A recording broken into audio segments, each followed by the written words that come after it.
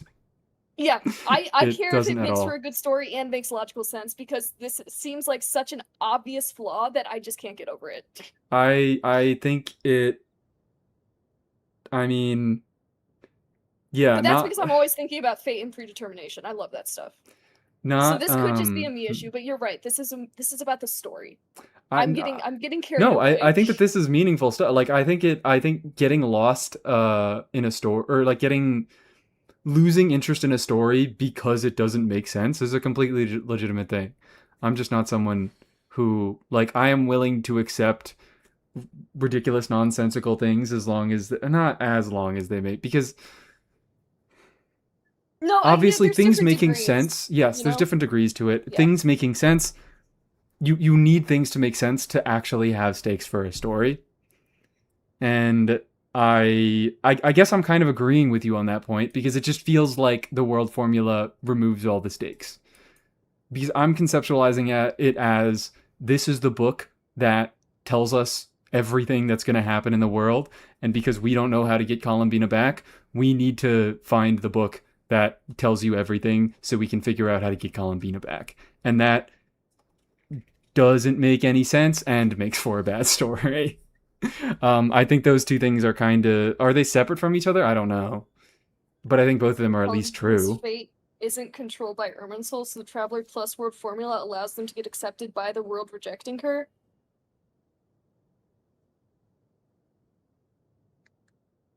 I don't understand how the world formula is helping. I'm lost. The compatibility between the Traveler and using the world formula just seems impossible. Not that it is, but I just don't see. Again, I'm not getting to the point where I understand what the world formula, how it is working in conjunction with the Traveler, because they seem so counter to each other. Mm-hmm. Where the whole I'm gonna do the thing that I love doing and try to put it in simpler words. The whole point of us getting the world formula is we need to figure out what Columbine is doing, and we can't let Dottore, or we need to figure out how to get Columbina back, and we can't let Dottore know what we're doing. And because the world formula works outside of the traditional laws of Tevat, it's fucking outside of the gaze of the gods, it's outside of Irminsul and all that shit. That's why we need it, because Dottore is a god, and he would have access to that information if we were using something that was traditionally accessible by the gods. But the Traveler is not something that is traditionally accessible by gods. The Traveler, being a descender, serves the same purpose as the world formula. Is that the basic idea of what you're trying to say here? Did I get that? That's a little different. It's more so that the Traveler existing in the first place seems to invalidate the existence, or not invalidate, but also, yeah, because the Traveler is involved. Into a trivial thing. Okay. How could the world formula work when it uses,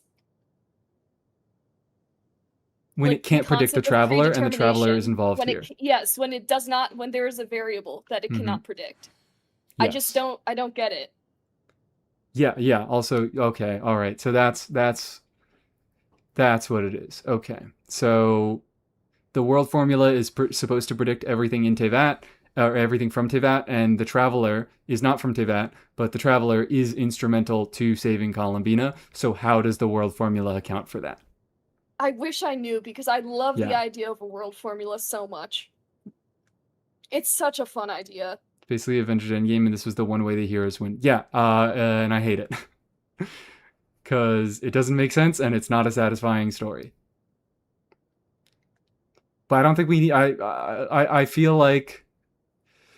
I mean, at this point, like, the things that I suggested with Act 5 and Act 6, I feel like were working within the boundaries. Like, they at least were following a similar line of events, but the reasoning was different. Whereas I feel like Act 7 and Act 8 just kind of go completely off the rails and start talking about some completely different shit.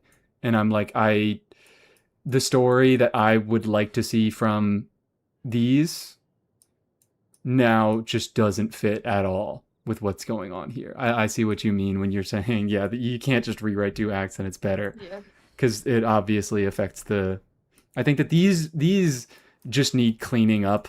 I feel like Acts 1 through 4 just need cleaning up. And then from Act 5 onward, I think we need a total rewrite. Mm-hmm. A very deep cleanse, but yeah. I mean, that's why I don't like to, like, when I was making videos about, like, what was wrong with the stories, I didn't like to do it until, like, they were complete-ish enough, because I don't know what they're trying to do, and maybe all the stuff will be less bad. I don't know, I just want to see it all so I know how you can fix it. Because if I don't have the entire story, if I don't have all the information, I don't know the best way to get it across, you know? Mm-hmm. Yeah.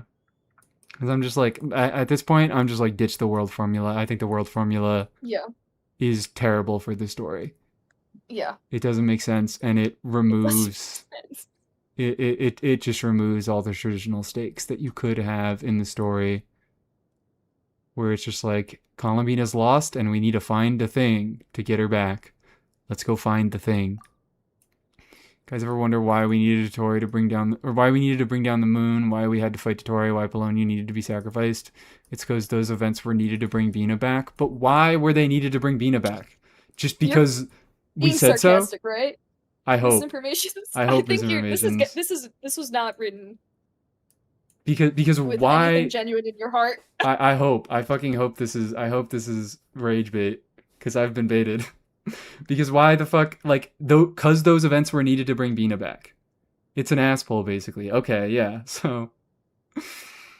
God, I hope we see more of the world formula. So they just didn't... And actually good. So they just didn't know what to do.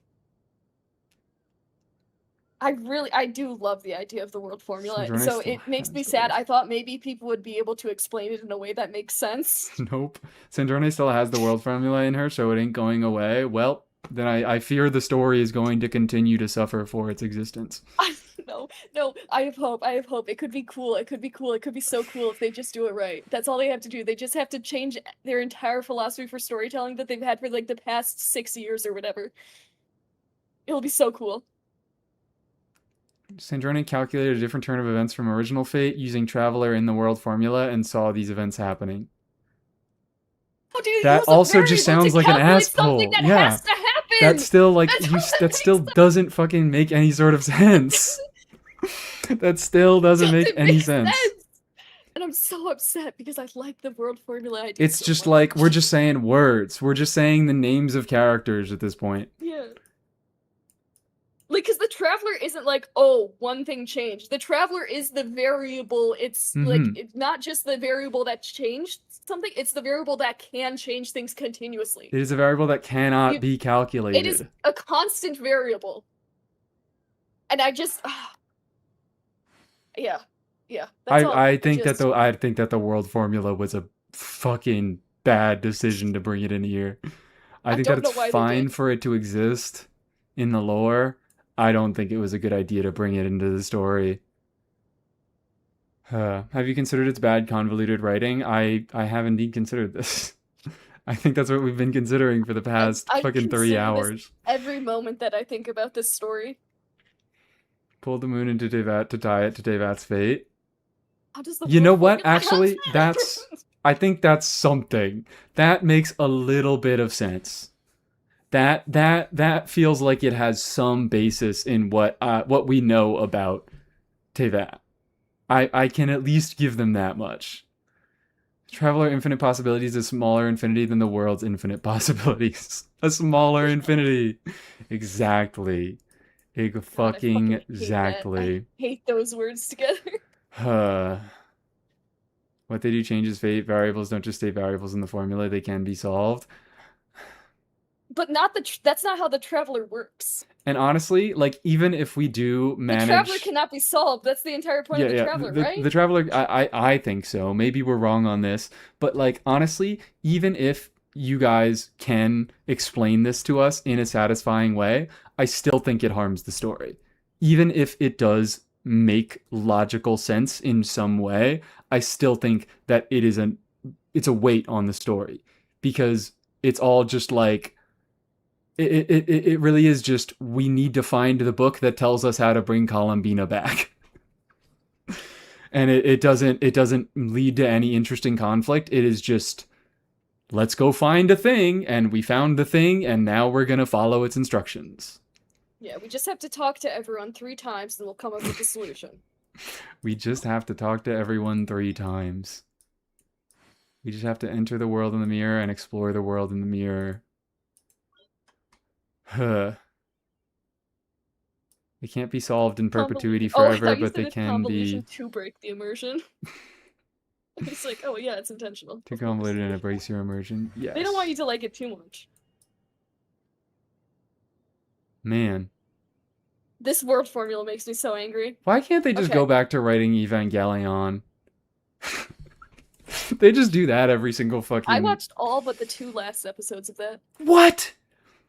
Those are the best ones! Yeah, I know. What? We've had this conversation before. We've had this conversation before. Those are the best fucking ones! Yeah. Oh, okay. I think I predicted what was gonna happen or whatever. Did you? Yeah, I don't remember if I did because it was so long ago. I don't even remember what it was about. Alright, fine. Whatever. Could be wrong. How else are we supposed to see Sandrone as smart and intelligent if we understand her process? Is that what it is? With great wisdom comes a great ability to communicate things. Oh my god, they don't know how to write smart people. They don't know how to write smart people. Fuck. They don't know how to write smart people. So they just make them convoluted. Okay, but Moon Prayer Night slapped. Erdan, when did you join the stream? When did you join the stream? 'Cause, oh boy. Don't go back. Yeah, you can go back like an hour or so. And I think like Or 10 don't minutes go ago? back Oh, at okay, all. you know what? That makes sense. That makes sense. It's probably best you don't go back. Maybe it is best if you don't go back. Yes, intelligent people can explain what they understand. That's true. I mean, that's just my personal Okay, maybe not opinion. all, but like that should be. It's just because Yeah. someone is intelligent does not necessitate whatsoever that you shouldn't be able to understand them. This is only I don't get to be the arbiter of intelligence. This is just my opinion, but in general, I feel like smart people, yeah, can explain what they're doing. If you, I feel like you should be able to explain complicated things in simple terms. I feel like that is one of the largest shows of intelligence. And Hoyo.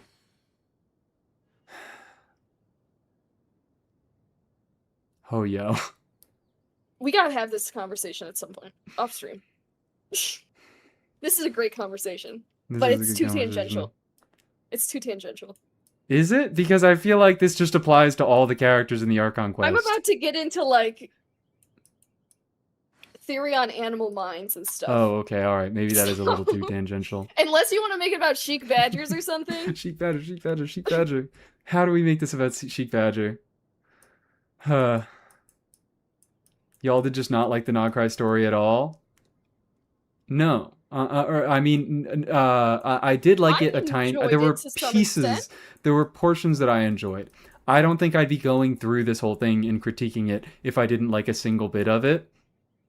You can go back to, it's about 3 hours ago, where we Act 1 I think was a particular highlight. I think Act 1 was a highlight, and Act 4 has the pieces to be successful, but they're just not in the right places. I think that's a simple place. Oh, and also Inefa story, awesome. Okay, I have to address this. No, all intelligence can explain what they're doing. Explain, yes, but explaining and communicating are very different. All intelligent people Those are can not the explain what they're same. doing and mean that's part of comprehension. Explaining I shouldn't have and said that, communicating things. because that is just that's my opinion. Again, I don't get to be the arbiter of intelligence. I don't get to decide who is intelligent and who isn't. I We just need to think move on before I tangentialize too much. we do. Okay, so we haven't even talked about this at all, because we've been spending way too much time talking about the world formula and how this doesn't really fit in with a satisfying story. But I think we should take a second to talk about the pieces that are there, because I foreshadowed this before. Act 7 is the closest I ever got to liking Dottore, because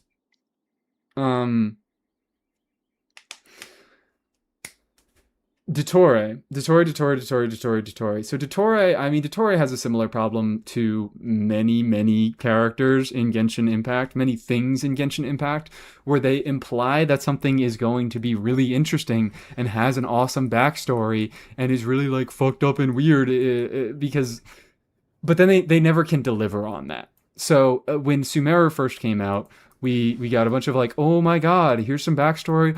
Dottore was like experimenting with Kole, and he has all this fucking stuff where he's in the hospital in the desert or whatever, where he experimented on people, and he's like a fucked up evil villain who makes clones of stuff, and we're all implying that he's this like very, very interesting, smart, conniving guy.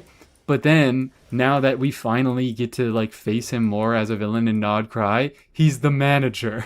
We don't actually get to figure out, we don't get to find out how he did the things that he did. Every time he just manages to do these things. He happens to be in the right place at the right time, and at the end he goes, exactly as I planned. They just don't, they it feels like they can't, they imply he's interesting, but they can't actually make him interesting as a character.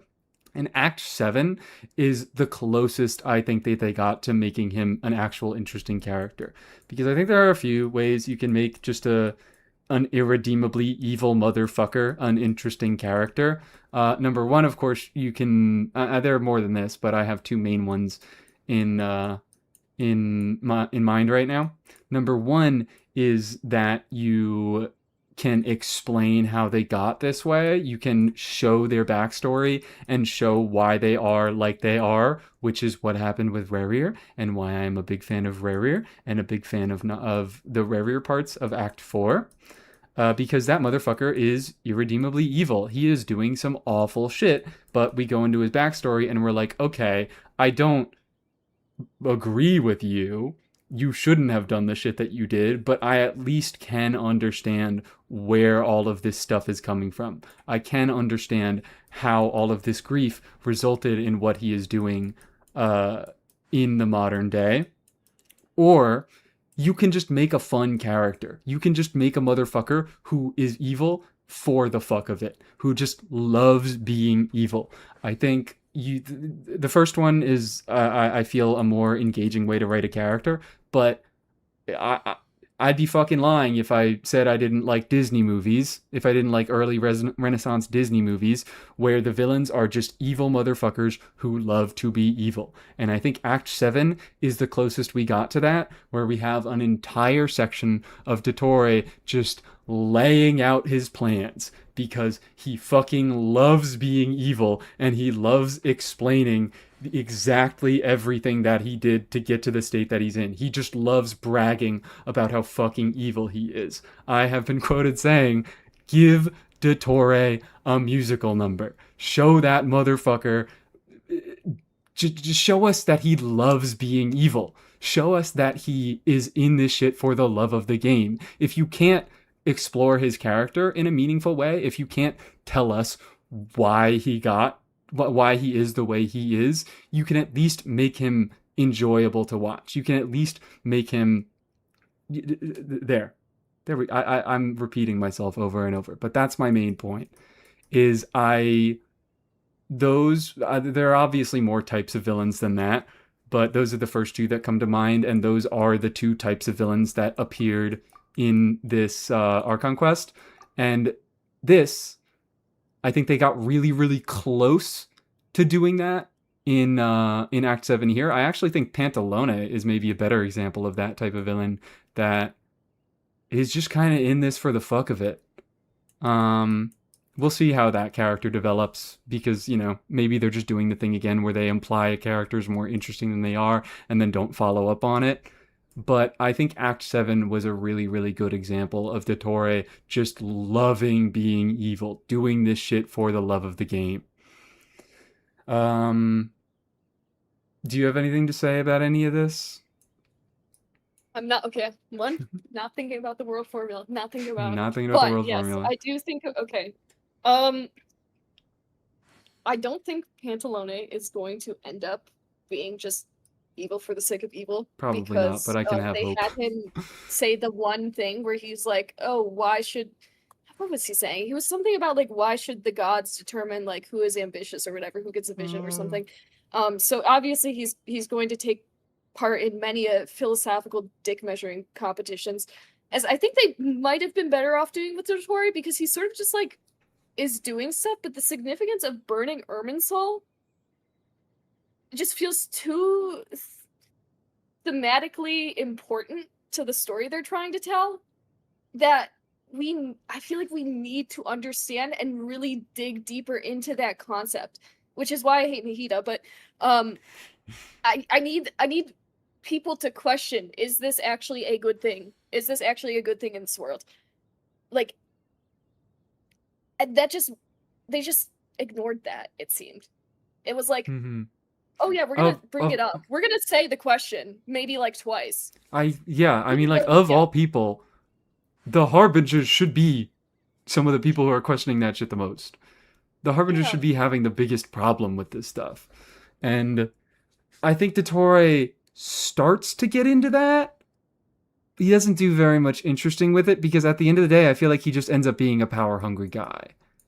Yeah, I feel like they think the audience is stupid and just is going to assume that, like, oh, since we wrote him like a weird evil dude, he's obviously got no good reason for burning Irminsul. It's like, no, we're not idiots. Okay, maybe some are, but like, I don't know. So it's just frustrating. Like, even if he's just being evil for the fuck of it, like, he needs to have some sort of consistency behind his actions. If he's just a power-hungry motherfucker, like, Irminsul doesn't fully align with that sort of vision of him. I mean, I said before, I think Act 10 is another example of a story that they wrote ass first, where they were like, we want a cool scene, and we have to justify our way to this scene. Yeah, well, and all of Not Cry had this theme of, like, self-determination. Yeah, also, wait, Nahida burned Irminsul, not Dottore. Sorry. Chat's pointing that out, and yeah. Oh, yeah. But yeah, all of Not Cry had this sort of theme of self-determination, autonomy. What does it mean in, like, a predetermined world? How do you actually take control? Who can change things? And so when you have the burning of Irminsul, which is, like, the thing that keeps people in line with fate, it's just, like, that's kind of important and big. Like, and no one's saying that. I mean, like, yeah, it was like a crisis to Sumeru and whatever. Like, it could result in, like, just the burning and no alternative is, like, bad, but I don't think they, like, took the idea of it, like, seriously enough. I just feel like they ignored it. They were like, no, I want to stay under the control of the gods. Hold on. And that's not what they said, but it seemed like tacit approval of that. Yeah, which is very, very out of line with past. With the past way that they were acting. Seriously enough, which I hate, because I love free will versus determinism versus compatibilism. Hold on. And I'm not thinking about the word formula. I'm not thinking about it. I I'm swear needing I'm not to thinking get back to about the word chat. I formula. think we need to look at chat for a second. First of all, I want to respond to Aqua saying it's all different segments, so I think you can justify him acting a bit different. I don't. I don't. Because, like, again, I think that's a thing that makes sense within the context of, like, that is an explanation of a thing that makes sense in a story, but I don't think it makes for a good story. Us fighting a bunch of different Dottores, like, he is a recurring villain. I feel like we're meant to treat him in a very similar way, and he acts in a very similar way every single time we see him. So to say, oh, they're different segments, so they act differently, feels like an excuse for lazy writing when it's like it does make sense from a world building view, but like this is obviously meant to be a somewhat consistent character, and to make him act differently in all these different ways and say, oh, it's fine because he's just, it's all different segments, it I guess makes logical sense, but it makes for a bad story. Yeah. A good writer could pull, or a good team of writers, which I hope they have a team and they're not subjecting one person to this. I hope Could definitely pull that off with making different segments that are like one of like come from the same thing. But Genshin would only be able to achieve that by accident. And they did not stumble upon like the 1 in 1 billion chance that they did it successfully. My segments is to represent his different viewpoints and opinions at different points in his life, and I think they fail at doing that. Because I think every Dottore acts the same. Yeah. They had a really But huge also, hold idea on. that takes a really good team of writers to pull off, and they kept their same quality of storytelling. They're saying the Shades talked about, the Shades do question Nahida before she does it. Okay. Alright, no. Alright, okay, so maybe we're just forgetting. The Shades... Yeah, the but Shades, the Shades questioning it? the The Shades are like the questioning Heavenly it. Principles little bitches. I need the people of what? Tevat to question it. I need Nahida to question it, the god of wisdom. I'm like... I feel like I can't even argue this point because I'm like, why the fuck did we even do that? Again, it feels so ass first to me, where it's like we wanted a scene where Dottore was watching Irminsul burn, and we don't give a fuck what it takes to get to that point. Where I'm like, I can't even remember what was the justification behind it. And it's like, oh, it's cool. It seems true that they did write this with a goal in mind, which is so strange because it never feels like it. It really never does. It feels like they just have a cool scene that they want to do, and they just go backwards from there. People at Devout don't know anything, and Nahida is the one doing. I think I am gonna push back on you a little bit about questioning why the people of Tevat don't question it. That's fair. The overall game is a lot about, you know, determinism and shit like that. Yeah, and that is the lesson in a lot of the individual world quests. But I mean, I imagine the average person in Tevat is mostly okay with their day-to-day life, and they don't really bother questioning the basic rules of the world. I don't fucking question the basic rules of my world, so I would probably have an issue with this, but like, no. I wouldn't know anything about it before it happened. And I wouldn't think much about it before it happened. No, you're right. You're right. Most the NPCs are not thinking about Irminsul at all. But I need Nahida to, specifically. Nahida, I should have said things better. I need Nahida. And the people with visions. I need Alhaitham to fucking say, yo, this is kind of weird that we just have this tree that, like, binds us and... I mean, he's supposed to be smart! Dude, you have, like, a nation of scholars who have visions, so they, like, have reached some sort of ambition, or even the ones that don't. Maybe the visions are keeping them in line or something with the Heavenly Principles. You have a nation of scholars here. I don't need all of them to be questioning it, but, like, I need at least Nahida. I mean, I don't know. You're telling me there's a Darshan that's about, like, understanding, like, the way of the world, which is the Harabatat Darshan, and they're not thinking about, yo, burning Irminsul. Erdan is saying Nahida is the secret 10th Harbinger, and honestly, I mean, I'm not making that point, but I'm at least making the point that I think Nahida has consistently acted against the interests of the Heavenly Principles.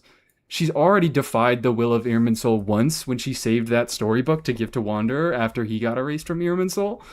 She fucking works with dragons. She works with imprisoned dragons in a pep.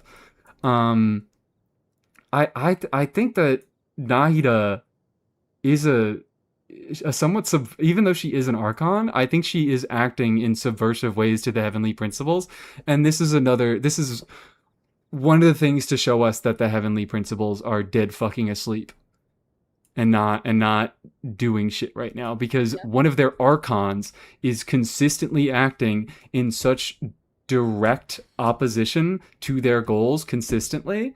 I don't know if they intended to like actually write the story kind of well here, but it feels like Nahida, each act of subversion that she did, each way that she defied the heavenly principles, was larger and larger in scale, ending in the burning of Irminsul.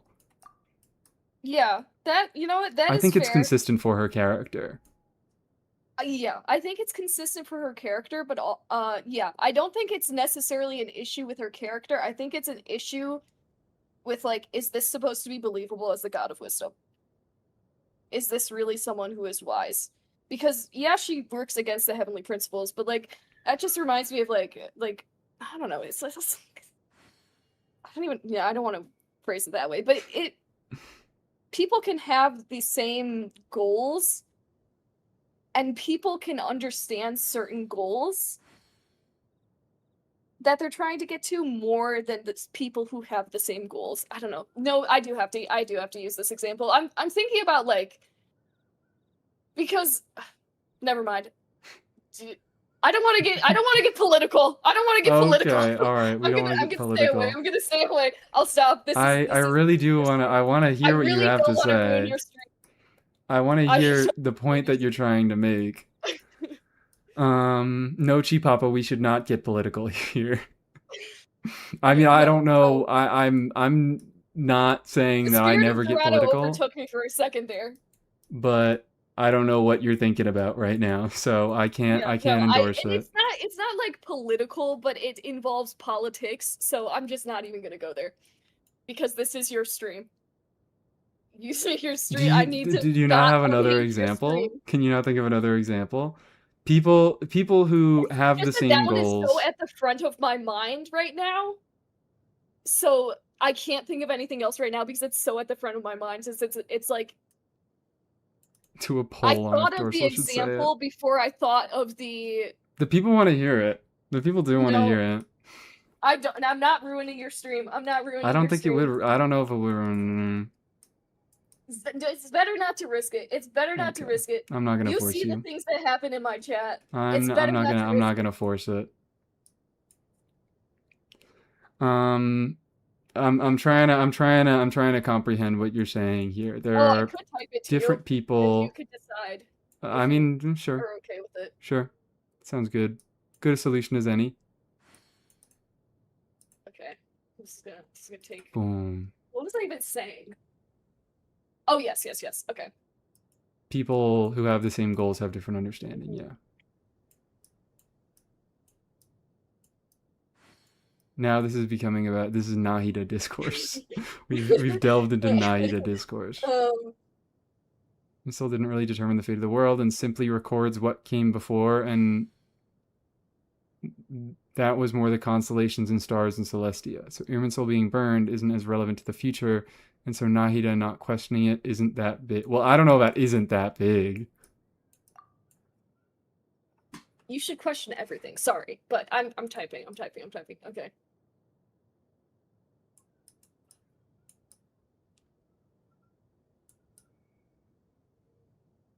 In any case,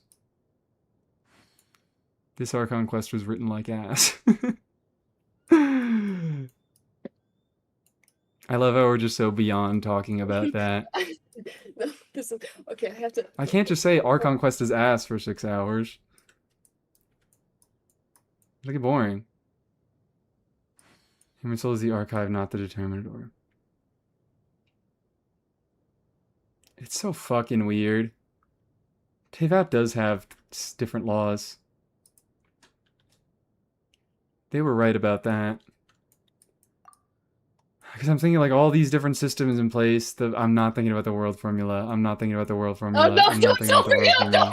Don't formula. bring it up! I'm trying not to think about it. Don't bring it up! Don't. Okay. No. Don't think. I literally I saw, was it Wifflewaffy's chat message about it like a while ago, and I cannot. I have two thoughts to that, and I can't say it. We're not thinking about the world formula. It's not even. I'm not It's even not thinking about it. I happening. never heard the name. Favorite Okay. Archon quest? Fontaine. Generic answer, I know, but it's because it's the objectively correct one. I have objectively correct opinions. Except for fucking Bedtime Story. Sorry, I didn't like Bedtime Story. Worst Dainsliff quest. Oh my god, we can get a Dainsliff quest this year. I mean, I guess he showed up in the Archon quest for a little bit. And you know what? No, never mind. I'm being stupid. The rarier stuff definitely counts for the Dainsliff quest. And that was the best content! Crazy. Crazy. Yeah, if we're talking overall, for the entire Archon quest, Fontaine was my favorite. As for individual, singular quests, Carry Bear, baby. Carry Bear. This shit, oh my god. That's a good fucking story right there. Carry Bear is another Archon quest that I would rewatch.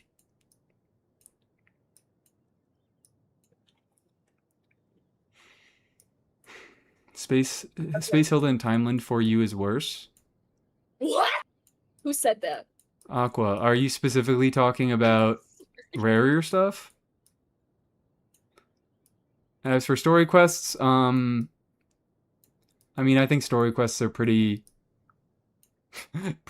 not great across the board. I am partial to time it or You're fucking okay. Whatever, Aqua, you can't say Space Hilda and Timeland. Okay. Space Hilda and Timeland okay, for I you. see. Space Okay, and time I for you. I thought No, you were you- insulting the Temple of Space Yeah, quest. that's the fucking Temple of Space, okay? That Keep the elicited story that quest. horrible Yeah. noise from me. I don't I've- even know if Discord cut it out. I think we got a tiny bit of it.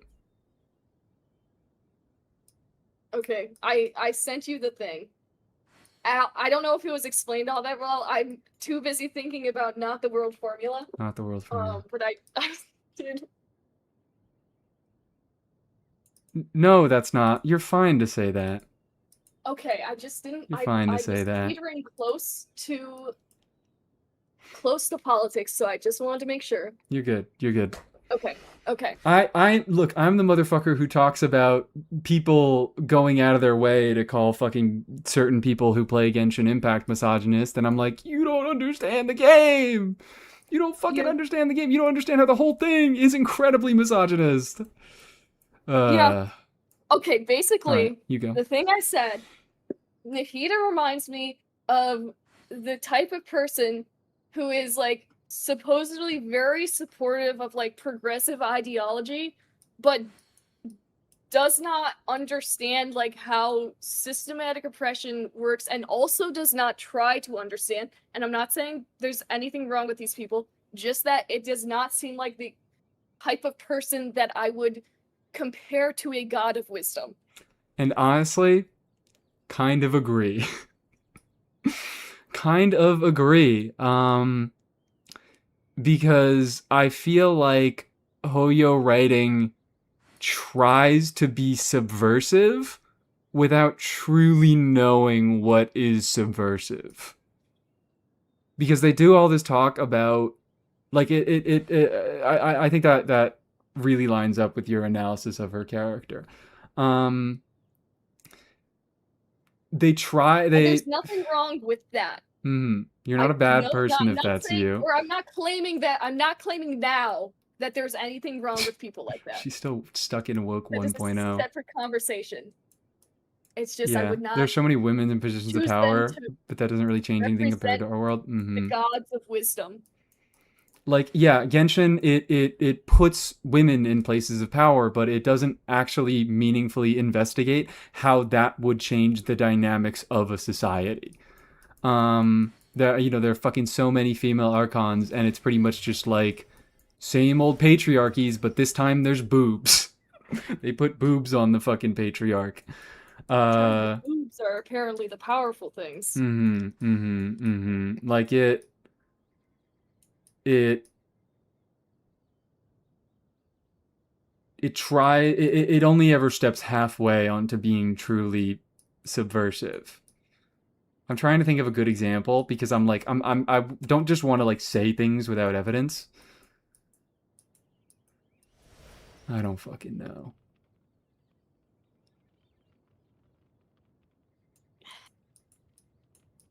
Where were they trying to be subversive? Some people can say it's sort of. I think Saluna said something like this when he was talking about Varka and why he doesn't like him. I could be wrong though. I don't want to misquote him. But sort of how like Jean takes on the position of Grandmaster, which in one case you think, oh, she's like capable and stuff, but she's sort of just like Varka still sort of just like throws her the dirty work, not the dirty work, but like he doesn't. The shit he doesn't want to do. Yeah, and she just sort of like Busy has work. to take it, and that's how she's. Yes, she's in power, but she is Still not like subservient to yes, Varka and his yeah, whims.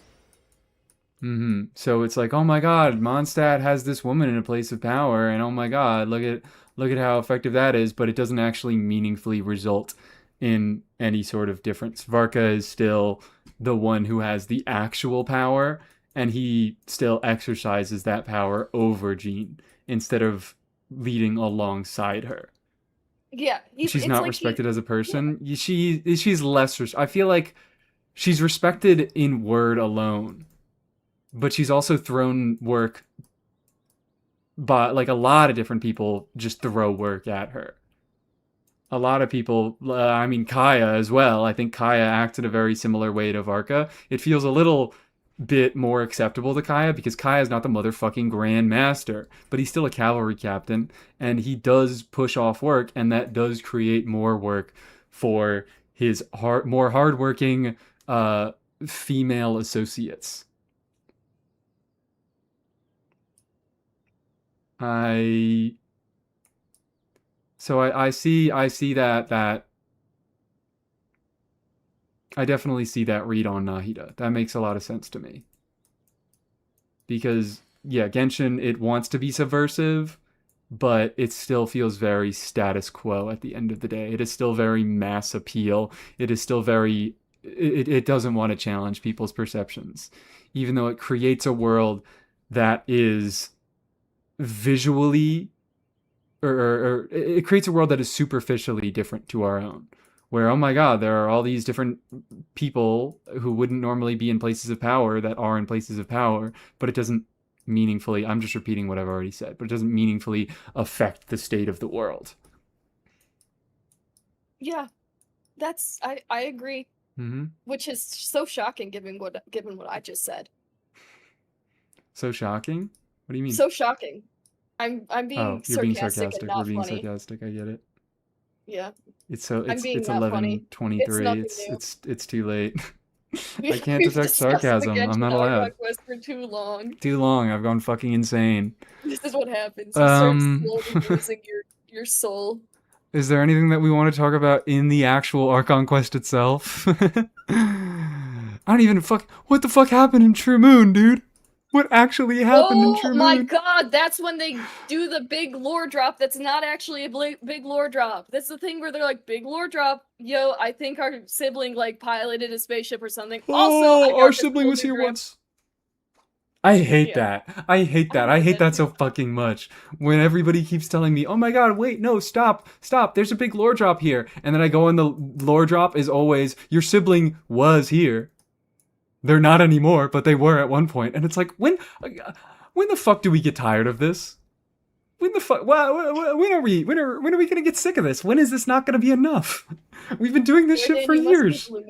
We've been right behind our sibling for years and years and years. The knowledge that oh my god, they were also somewhere else that we went to. That's not meaningful. Because they're not here anymore. We've been fucking right on their trail for so long. For 6 years. Only real powerful woman in a leader is Mawika, and a big part of community has a problem with it. I don't know if I want to say she's a real powerful woman, and I mean, she is a powerful woman and a leader. But actually, you know what? It was really, really good that I said I watched a little bit of my Natlin retrospective back before I started this retrospective, and I think that this is a really, really good point that I made. Is Mawika's writing is so poor that she unintentionally comes off as fascist because like the writing of Natline in general is so poor that it supports a fascistic narrative where there is a powerful individual who is so strong and so perfect that they can save us from all of the evils in the world, and it goes with that unquestionably. It posits the idea that there is one person that can save us from all the evils in the world, and there's no subversion. That's just the story that they are telling. There is a guy out there who can solve all the world's problems. And that is that's something. That's something. Like I'm not I necessarily must not have seen calling. that part of your stream. Yeah, because I This is remembered it. great new information. I remembered it because somebody left a comment and they were asking like, "Oh my God, what do you like? You think Mawika is fascist? That's a little bit a take too far." And I'm like, "No, I don't think Mawika is a fascist. I think that the writing isn't good enough. I think the writing is so bad that it accidentally portrays a fascistic worldview. It accidentally portrays this dream world where all the world's problems can be solved by a woman with a big sword." I dare say that's also Traveler. Yeah, that's also fucking Traveler. I feel like it's a little bit stronger of a case to make with Mawika because she is a direct leader of a nation. But yeah, the suggestion that there is someone so exceptional out there and we just need to wait for that specific person to come along to fix all the world's problems and to purge all of its evils is fascist. I think the reason the Traveler doesn't seem that way as much is because the Traveler is less. They Of- impose their own worldview less, I think is a good point. Yeah, But sorry, they're I less of, interrupted like, you. a character. No, you're good. Like the Traveler seems like less of a character and more of a concept because of their role in the story, if that makes sense. Like I see the Traveler more so as like the variable, not thinking of the word formula, but like the variable, and like sort of like something that brings new possibilities, because I feel like the Traveler is just like not developed as a character very much at all. Yeah. So that's that I don't, it might not be why that's the case, but that's why I feel that way. Maybe that's why other people feel that way. I think I The mean, it Traveler is a doesn't power feel like a fantasy character. thing. I think they are to an extent supposed to be a self-insert, and a power fantasy is also a little bit fascistic in nature. Yeah. Okay. Also, I don't see the Traveler. This is probably because I see the Traveler as not a character and just like a concept. Yes, yeah. I mean, I'm learning I this don't really today. see it. Yeah. I agree that I don't see Traveler as much as a character, but if I am to see Traveler as a character, yeah, it gets a It little looks bit a lot worse. suspicious. Yeah. A man in Mawika's position wouldn't have been criticized for being too perfect. Mary Sue, I would have criticized that. I can't say anything for anybody else, but I will say that if Mawika was a man, I would have hated on her maybe more. Also, I don't Honestly, think the issue was being a Mary Sue either. I mean, that might have been an issue, but that's not my main issue. I mean, I just don't like the phrase. I don't like the phrase because I think it's unfairly used. So I really do my best to avoid it.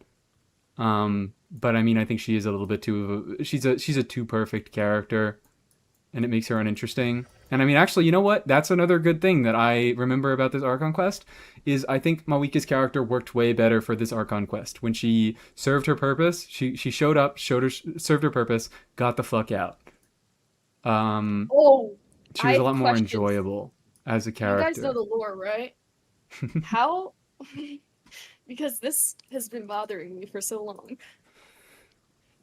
They can't transfer the Gnosis through the barrier. So the Traveler goes through the barrier because the Traveler can get through the barrier because they're not bound by the laws of this world. Yeah. The Traveler absorbs the gnosis and can still go through the barrier. How is that? Stuck it up his ass. Petrix says shove it up his ass. That was my explanation.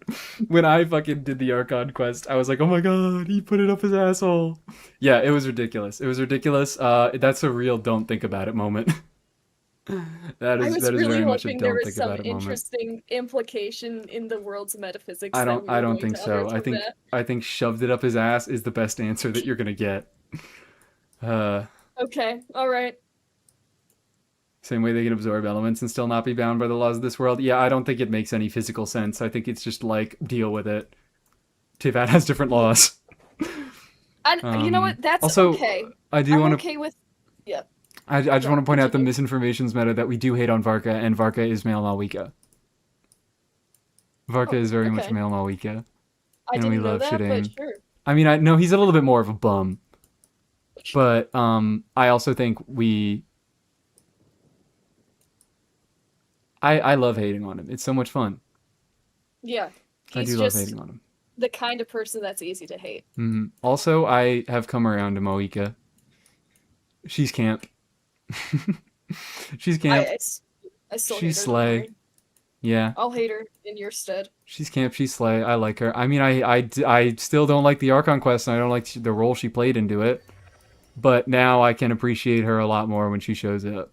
I'm not like, oh, evil, I fucking hate you, shut up, go die.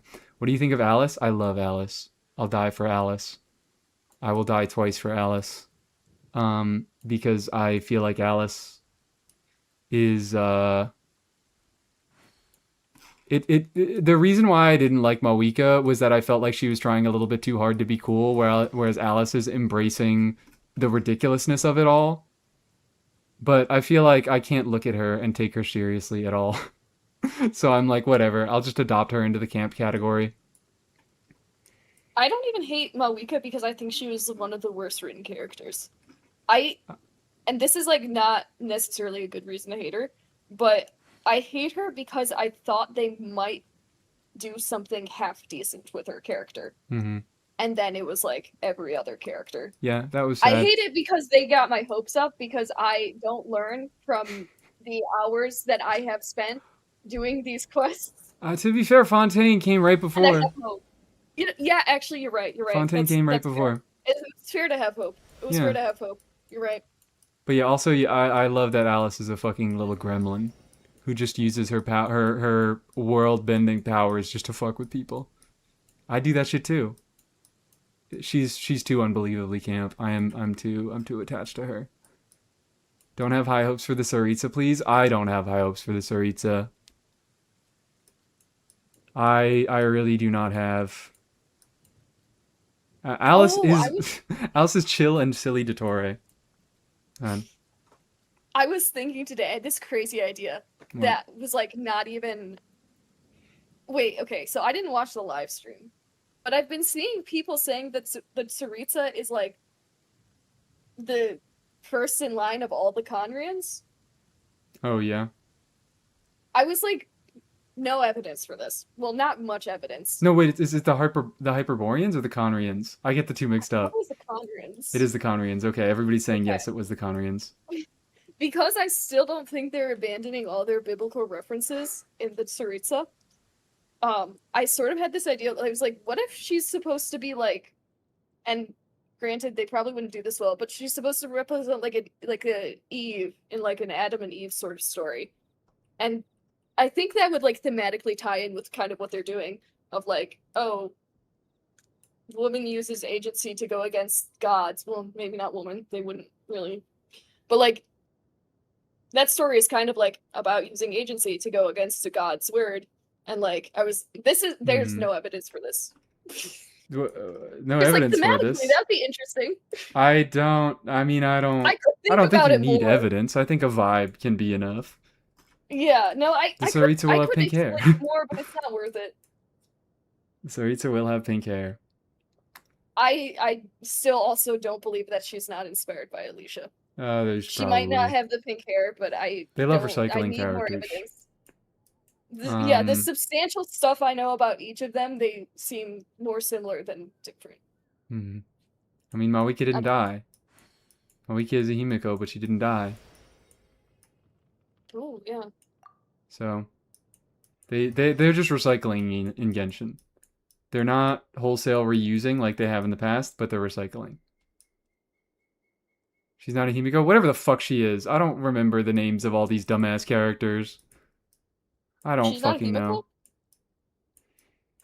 Also, what? I saw you can't call Mav a possible fascist and not have choice words for Alice, but I do love Alice. Well, to be fair, I didn't call Mav a fascist. I said the writing is so bad that she accidentally is portrayed as fascistic, and I think to some extent the same is true of Alice, but I also think the part that makes Moika a little bit more fascistic is she is portrayed as like she's an aspirational figure. You look up to her and you say, "Oh my god, I would love to be Moika, or I would love to kiss Moika."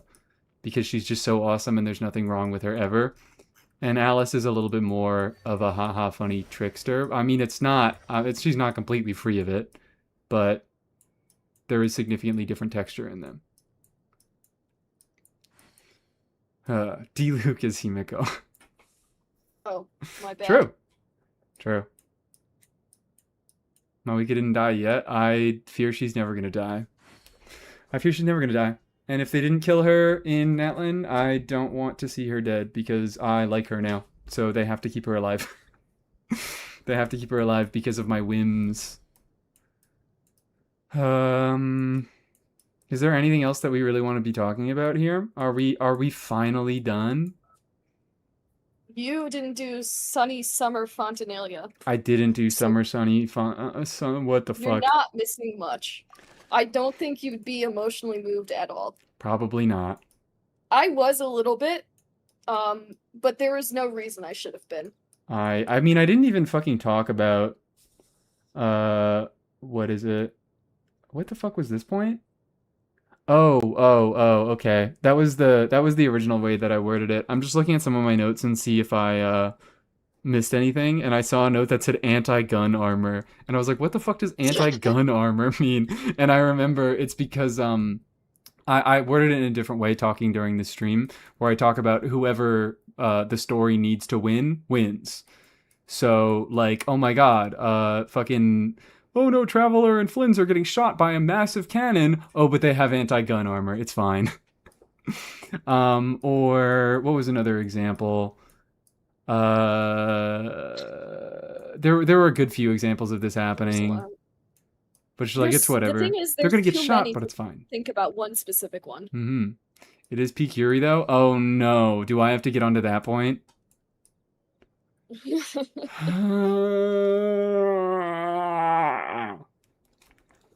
I think Genshin Impact used homosexual implications as a crutch this year. I think that they... I'm struggling. I don't know. I'm just curious because I haven't put that much thought into this, but like my intuition is telling me this might not have been a start. I'm genuinely curious. They've done it a little bit in the past, but I feel like this. Maybe I'm just being mean specifically to Nod Krai, but it feels like they did it more this year. It feels like everybody has a fucking ship this year. It feels like, oh my god. It feels like, you know, there's Lauma and Nefer, there's Eatthua and Flynn's, there's Columbina and Sandrone. There is, I could probably just go through all the fucking characters. I mean, I know people ship Nicole and Varka. That's not homosexual implications. What the hell is that?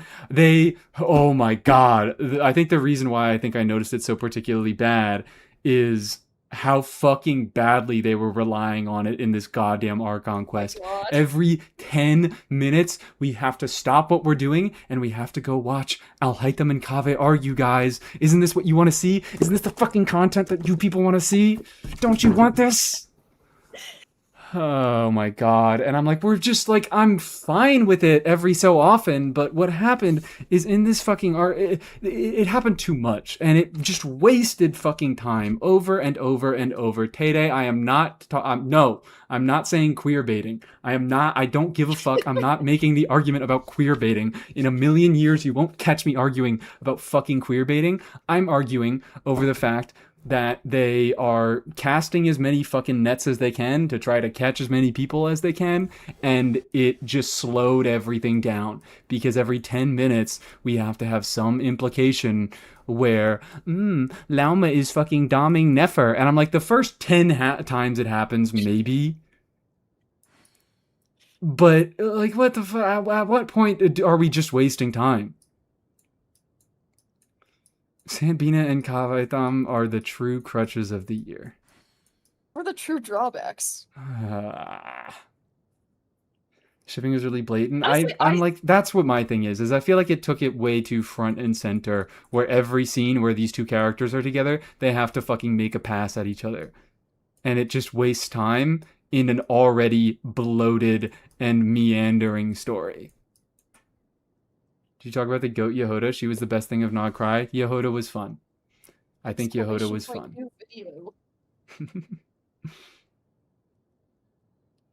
Yeah, I'm gonna I first find anything to add to their don't know. I don't characters. even see the characters as like friends most of the time. Mm-hmm. I'm like, you don't know each other. You're just saying things.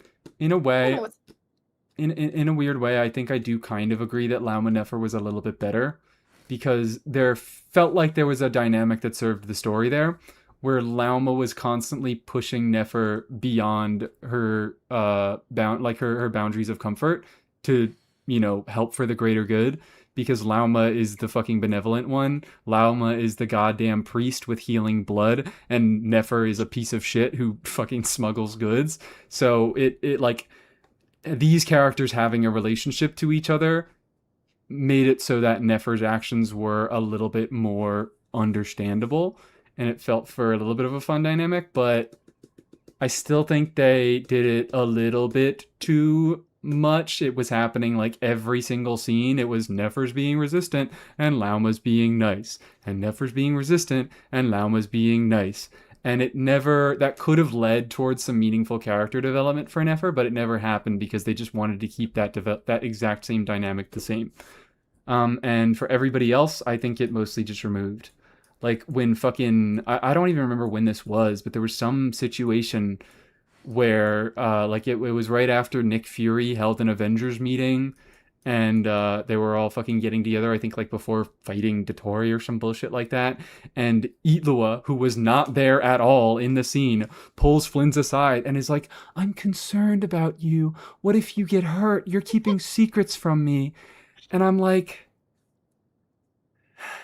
it's like not that the scene on its own, fine, but when every single fucking character is doing the exact same shit all the time, we're just wasting time. We're just wasting time. We're just wasting time to bait ships. Nah, I don't want to use the word bait. I said I didn't want to fucking talk about queer baiting. We're just jingling the keys. That's what it is. Oh my god, you didn't pay attention to the fucking story? Jingle, jingle, jingle. Gay sex, gay sex, gay sex. Boys kissing. Boys kissing, girls kissing. Jingle, jingle. I like the keys. I'm glad that you find enjoyment in the keys. I'm glad that you find enjoyment of the keys, but this is the Mies opinion stream, and also the dorsal fin opinion stream.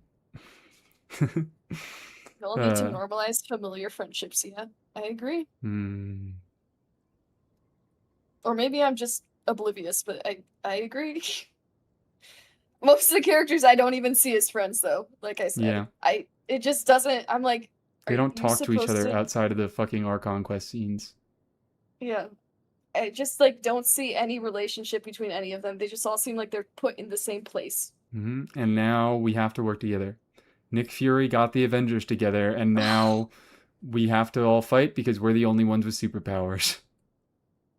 Except the Avengers at least were kind of friends. At least they kind of had conflict between them too. Sometimes, I think. I don't know. I do want two I'm not playable positive. characters just to randomly hate on each other for petty reasons. No, I want them to hate on each other for good reasons. I want them to have actual beliefs that they hold Yeah. on to that have the same goals I'm like, I swear to as God. others, but different ways of going about it. I want them to feel like people. Not gonna lie, one of my favorite dynamics. I love Malwika and Shilonen.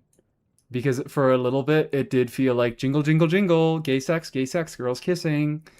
But then after some development, I just realized, oh wait, no, Shilonen genuinely just does fucking hate Malwika. Malwika is always overstepping her boundaries and is forcing Shilonen to do a bunch of extra work, and Shilonen doesn't fucking like that. I love it. I love it. I love it. It doesn't really result in any meaningful content. I like Shilonen. She seems like an underdeveloped character, but I don't think she needs to be, like, with her role. Honestly, I like her just being like, yeah, I'll do stuff and then I'm gonna go sleep. I'm like, that's fine. So true, girl. You don't need to be, like, the focus of anything. Yeah, Shilonen hates Malwika because she's a fascist. Yeah. Yeah. I love a girl who fucking knows her place and doesn't need to be a part of something bigger. That sounds so bad. That sounded so terrible out of context.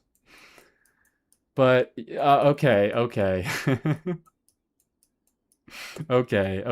When every character in Genshin Impact needs to be the center of attention for everything, I love it when one of them can just chill the fuck out. Okay, alright, it was girl in an endearing way. Clipped? No, you can't, no. Fuck. God damn it.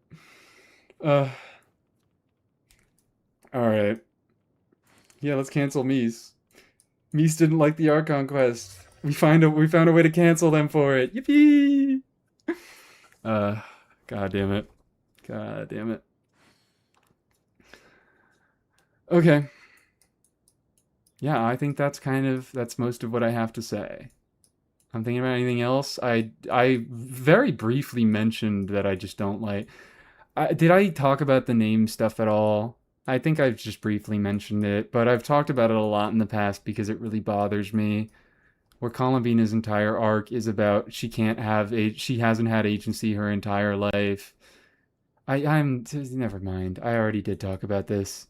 And then the fucking final moment where she wants to choose her own name, she says, like they say, Columbina, you've just been serving other people your entire life. You've never done things of your own will. You never do things that you want to do. So here we go.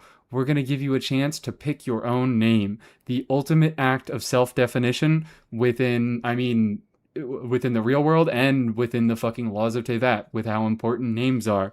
What name are you going to choose? And she goes, I'm going to choose the name that the Fatui already fucking gave me. Dog. I see it as her reclaiming her identity.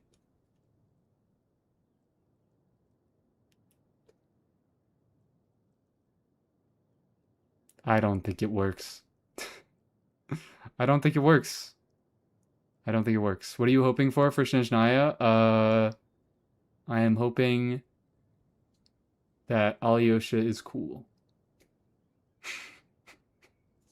I don't know. I feel like I don't have any hopes anymore at this point. I feel like it's better to not have very high expectations and then get pleasantly surprised by things like an EPHA things like Act 1, doing some actual nice setup, things like,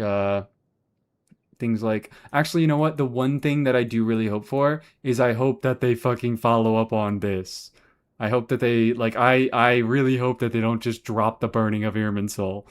I don't know why, but there's a sinking pit in my stomach that tells me that we're just going to ignore the burning of Irminsul to go off on some fucking plot line about how Odette is too afraid to dance or something. I don't fucking know. I'm being really, really mean. I'm being really mean.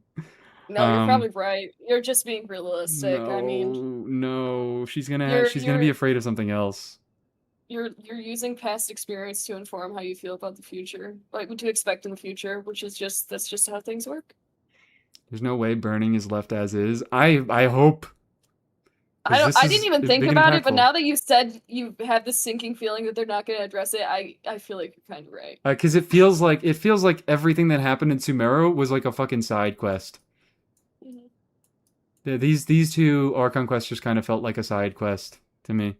Even though there's really important shit going on. But here's the thing, is that they fucking, yeah, they burned Irminsul, but now it's like, oh, but it's fine, because Aru. Because Aru is just doing what Irminsul was already doing. And I get that it's different because it's controlled by the people of Tevat now. Not even though. Not even though. It's not even fucking managed by the people. It's still some fuck-ass gods. It's just not the heavenly principles. Huh. So it's like still it's I guess it's kind of to your point where you're like it feels like it's trying to be subversive without truly changing, without truly understanding what is subversive and without understanding its true place in the world. Because if it really was meant to be subversive, the power of Aru should be in the hands of the people. It shouldn't be in the hands of some fucking loser gods who argue with each other all day. Naturally. Burning tree thing was foreshadowed a lot of years ago. I don't think they'll leave it like that. Well, they did leave it like that for years. They could do it again. They could do it again. They did a little teaser of, oh my god, Dottore burning Irminsul, and then they just fucking forgot about it for 3 years. God damn it, I keep accidentally tabbing out. So I'm like, are they gonna do it again? I don't know. I don't know why it had to be viewed as foreshadowed. Oh shit, you're so right. Thank you for mentioning Kole, because why the fuck did Kole get snubbed as hard as she did in this quest? Why were they talking about, why did the whole quest start with visions from Kole and Nicole talking to Kole about how important she is, and then she had like 5 lines of dialogue, and then she prayed in a cutscene. And that was all she got. And also, why was this considered Nicole's story quest? That was considered a cool story quest? Yep. Nicole didn't get a story quest, and you got rewards for leveling her from the Archon quest. That felt the Nice. most just shoved in there. Nicole feels like she barely needed to be there at all, and she did not have much of an impact on the story at all. And it really did not serve as her story quest at all. Only recently that we learned her dreams can be visions of the future thanks to the goddess of flowers. Yeah, but I'm like, they set it up and then they didn't do anything with it in the actual quest that it was revealed. So I don't really have much hope that they're going to revisit this idea in the future. I'm not holding my breath. Because we needed to kill Dottore first. It was his master plan to fail. He managed to fail, guys. Cole and Farazan became friends. That was nice. That was fun. As much as That was fun, but I also hated it. Yes, exactly. And I'm like, saying this as a Farazan enthusiast. I was like, you know what? I like this, but I hate that it's here. I should hate it on principle, because the entire time in the quest I was like, we're wasting so much time doing this stupid interpersonal bullshit. And then Farazan showed up and started talking to Nicole, and I was like, ooh, yippee! Farazan and Nicole, they get to talk to each other. And I'm like, I'm being a hypocrite. I'm being such a hypocrite. Because that's the fucking quest. It's wasting a bunch of time with everybody's favorite Glorbos, and then you get to celebrate when your favorite Glorbo is on screen. Which, you know what? I can't deny. It's fun. It's fun to look at your favorite Glorbo. I mean, it's fun, especially relatively to everything else you see. So, like, the standard for fun, it's, like, lowered I by everything else. But I don't want to be so mean. Because I'm complaining about all the Glorbo stuff until mine comes on screen. So I feel stupid. I feel stupid for complaining about it. Is this a safe place to hate on Seat Lolly? Yes, only 50% of the time though. Actually, maybe 70% of the time. Says it's feeling really close to 100. I love her when she's a capable shaman, but she just never is anymore. She was for like 2.5 quests. And then they said Tsundere. Being a hypocrite is required to play Genshin? Indeed it is. You gotta have a little bit of dissociation to be able to play this game. You can't take yourself too seriously.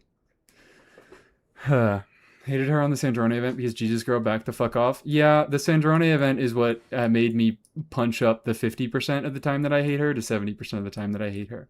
I really do love her. The moments that I love her, I really do love her because she's such a fucking loser, dude.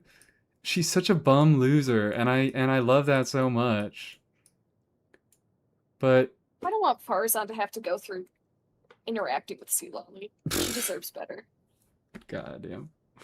goddamn. Huh. If you like Sealali as a shaman, are you not going to like the Summer Fontaine quest? Yes. Yep. I've done the first part of the Summer Fontaine quest, and I hated it. Because she is as a crybaby who cannot properly communicate her emotions. She's another baby that that Genshin Impact wants you to imagine fucking. She is emotionally immature. She cannot handle herself. She's another long line of the babies that Genshin Impact wants you to imagine yourself fucking. 400-year-old woman, by the way, yes. And she doesn't act like it for a second. That's what it is. I'm sorry to say something so fucking weird and uncomfortable, but Genshin Impact does infantilize these women, and it does want you to be romantically attracted towards them. It does do that. It does do that. It did that the entire quest with Columbina.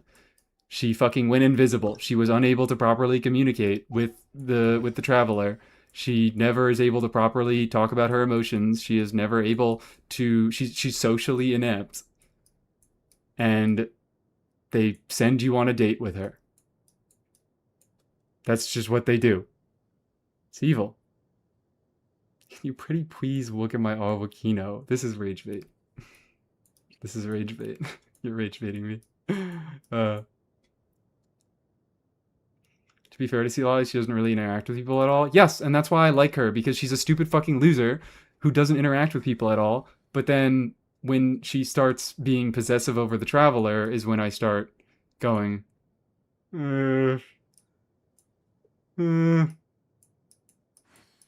Yeah, this game's fucking weird, guys. This game is weird. That's why you have to be a bit of a hypocrite to play. That's why you have to dissociate a little bit to play this game. Because they send me on a date with Columbina, and I have to go, I pretend I do not see it. This makes me so uncomfortable. You have to have a crisis at least like 2 times a year where you think you have to quit because of this, the ethical responsibility, and then you're like, no, I can't. Exactly. This scene that they're showing me makes me so uncomfortable. I want to dissolve into dust. Same thing happened at the start of this event. God. Feel the same about Sealali, like, oh my god, girl, get up, please. I mean, you know that you're trash and the game is trash and accept raccoon life. I prefer to dissociate. I prefer to do a little bit of dissociation. Because I feel nothing but fear and pain in my heart when I see Sealali act like that. Oh my god, girl, get up. Anyways. On that light note, ending off on that positive note, oh my god, look at us. We're lovely little mannequins. Lovely? The horse? Yes, lovely. Interesting. I'm not thinking about the word formula, just so everyone knows. I think thinking about every relationship with the traveler as platonic is one of the best ways of doing it. Yep. But you are dissociating a little bit because Hoyo wants you to see them as romantic. That's part of their marketing scheme. They the want only thing I see a romantic relationship is between the traveler and the word formula. True. Can't stop thinking about that word formula. Traveler and mannequin. Traveler and mannequin, baby. Huh. I'm still so confused about the world formula. I think we all are. I don't think that it makes sense. I think the more you think about it, the worse time you're gonna have. Yeah. I could talk about the word formula for like another hour, but I'm not going to. I'm not going to. You can go live and I can raid into you and we can all hear you talk about the world formula on your own. No, the people, they don't deserve a stream. I've if been they going wanted for to see me almost stream, 8 they hours. would come here. Jesus Christ. Jesus Christ, it's been 8 hours almost. Canonically, the Traveler has only blushed because of Mizuki, and there is not ethical concern liking your therapist. There has never been ethical concern for feeling romantically attracted to your therapist. That has only ever resulted in good things. Very true. God.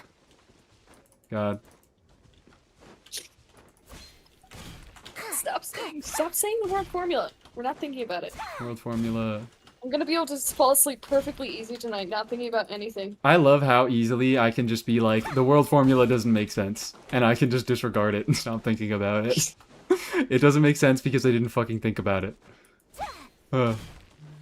They needed a MacGuffin, and they didn't make sure that it made sense. Okay, I have to talk about the word formula one last thing. Okay, alright, let's hear it. I've baited it out of you. Okay, so I had this professor once, and he this is like I'm telling sort of like a story to make things will make sense. Basically, he said this in a discussion about liberalism versus determinism. Liberalism as in like the stance on free will. He said, oftentimes I find that when you're looking for a truth about the world, you have two really radical sides that are very easy to explain and very straightforward in terms of the logic, but they're also really easy to disprove. And he said, but you also have a view in the middle that you cannot really articulate, yet something about it just seems like to make sense. And so I think it was Wifflewaffy said that what did they say? What did they say? They said that this is when they were talking about how like you calculate things backwards in like algebra with variables and stuff. And that kind of makes sense. I kind of can see that, like the working backwards sort of thing. Flip. But it like it sort of places Genshin, like the world, all in like a, I'm not explaining this well, but it places it in like a world of like compatibilism between determinism and like the existence of free will. So it in a way, it kind of reflects like, if you believe in compatibilism, real life, which you don't have to, but it just doesn't make sense. So like it's very reasonable to have like a compatibilist, well, some would say, some disagree, but it's like reasonable to have a compatibilist view of the world. But it just doesn't, it also simultaneously does not make sense. I don't know if that made any sense. You lost me a little bit in the middle there. I think we can find the words for it. I think she is thinking about this more than the devs have in the last 7 years. I think, yeah, that may be true. So, I got the initial idea of there are two opinions, I guess, two worldviews that are in opposition and also easily disproven. And there's one in the middle that seems like intuitively correct, but can't necessarily be proven. Did I get that part? Not necessarily proven. I think I should have used the word articulate. The two on the each can't end be described. Easy to articulate. And they sound logical. But when you get into the middle, it's very difficult to articulate because the logic is sort of fuzzy and you can't really comprehend how it works out. All right. So connecting and I think to Genshin, a lot of people are actually compatibilists because because people don't think about this regularly, but I don't know what that is. It's not like, like between, I thought I said compatibilism basically is they call that the middle between determinists and liberalism. I might have forgotten to say that. User Hole Dweller has posted the description of compatibilism in the YouTube awesome. chat. Thank you, Hole Dweller. Yeah, okay, it might have different definitions also in like different philosophical discussions, but like, Possible to believe in both without being logically inconsistent. Okay. I don't yeah, quite like understand the logic behind it, but I can at least accept the concept. yeah. So it's, and a lot of people do accept this sort of view, where I think a lot of people aren't like, we are radically free, and like, on the really far end of liberalism is almost something that personally I don't think even sounds like free will, where it's like nothing is determined whatsoever. And it's like it's easy to explain. It makes sense, kind of, if you believe it. Which I guess that I feel like this is making it more confusing. This is definitely making it more confusing. But basically it's like super radical, makes sense what the rules of the world are. Okay. Super radical on the other side, makes sense what the rules of the world are, but when you put them together, it's like, how can you simultaneously be free, yet actions can be determined? And it is very difficult to articulate how those two things interact. Okay. But All right, I get it. So yeah, compatibilism, all right, free will and determinism are mutually compatible, but I understand how that is hard to articulate because it sounds like, yeah, free will existing and everything being or just events being determined in general do sound like they are in opposition to each other. But I guess it can make sense. It's hard to articulate, so yeah, something like that. I'm not fully understanding you. But That's like basically what it is. okay. And And in Genshin. regards to the world formula, the world formula, what Wifflewaffy said, sort of. Let me recap what they said. But they said that they thought of the world formula as I can check chat they're history. using it to calculate.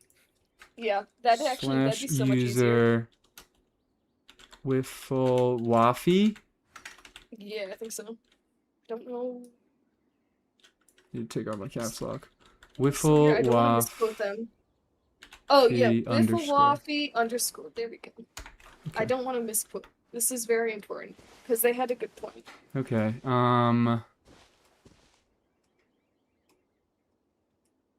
World formula. Oh, is it? I think it's like algebra. Yes, that's okay. the one. I think it's the okay. essay. The I'll beautiful read essay. this one out. It is Wifflewaffy? Yeah, no, I'm actually, it's so funny because I'm realizing for the first time, I've been calling this chatter Wiffle Waffle. The entire time they've been in my chat. 999 messages, and I have always called them Wiffle Waffle. I think it's like algebra. You have the events that are going to happen, which is A, and you have the traveler, which is the variable, which is X, and the result that they want, which is B. Where in an equation like A plus X equals B, if you know the values of A and B, you can figure out what the traveler needs to do to bring Columbina back. Yeah, so if you treat it like a simple algebraic equation, yes, if you have A and B and you have those, if there are 3 parts to an equation and you have 2 of the parts, you can figure out the third. Yes. Okay. So yeah, I thought that makes a lot more sense. But, and maybe this is just like a weird thing that I'm making a problem out of something that's not there. But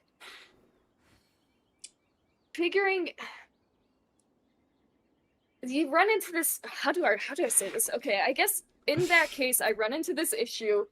Why did you laugh at me? I'm You run into this issue because I'm just like I'm waiting to see where the connecting point is. okay. God. You run into this issue where it's hard to decipher where one event begins, one choice begins, and another choice ends. Yeah. So I'm with you. I don't know like how the information from the world formula is getting to them. I don't know how they're reading it. I don't know if they're reading it, but it goes back to that problem of what degree is determinism at play and what degree is liberalism at play? What decisions are predetermined and Okay. which All ones? right. So I think I again, see it's it. like the compatibilist view if we understand it like Okay. that, which does not make sense, Where which is why it okay. rubs me the wrong way logically. But it also makes sense in terms of it reflects what most people accept as reality. Okay.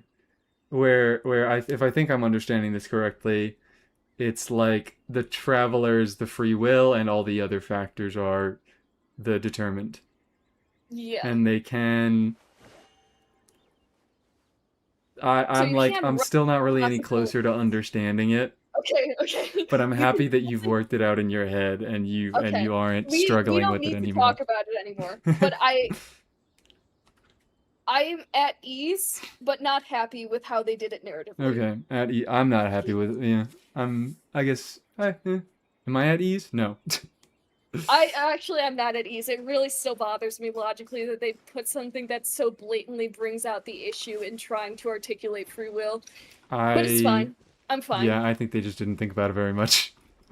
They should have thought about it more. It's making me ill. You should go tell them. You should go tell them and see Yeah, if you, yeah. you can get us some apologems for it. We're sorry for including the world formula and the fucking Sorry. traveler and how the traveler I'll put fits that in the into next it. survey. True, I'll read an true, essay for true. them. The world formula has been harming me since that quest. God, okay. So, is that everything that we need to be talking about? Do we have the world formula somewhat off of our chests for now? Yes, and I'm sorry for talking about the world formula. You're fine. You're fine. I asked. Okay.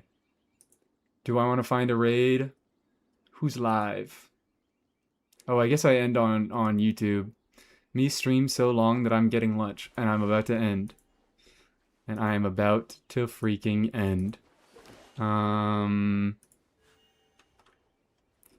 Thank you all for coming. Thank you, Dorsalfin, for joining us and talking about this Archive quest in depth. This is way, way better than anything that I could have done on my own.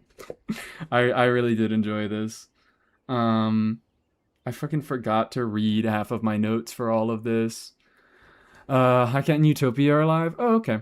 You need to talk about that video. No, I will never be talking about that video ever again. It's over. We're banned. Bye bye YouTube. Let's end off there and then let's find a raid, why don't we? I don't know if you want to hang out on call for the raid. We don't have much else to be doing. Yeah. Alright. Bye bye YouTube.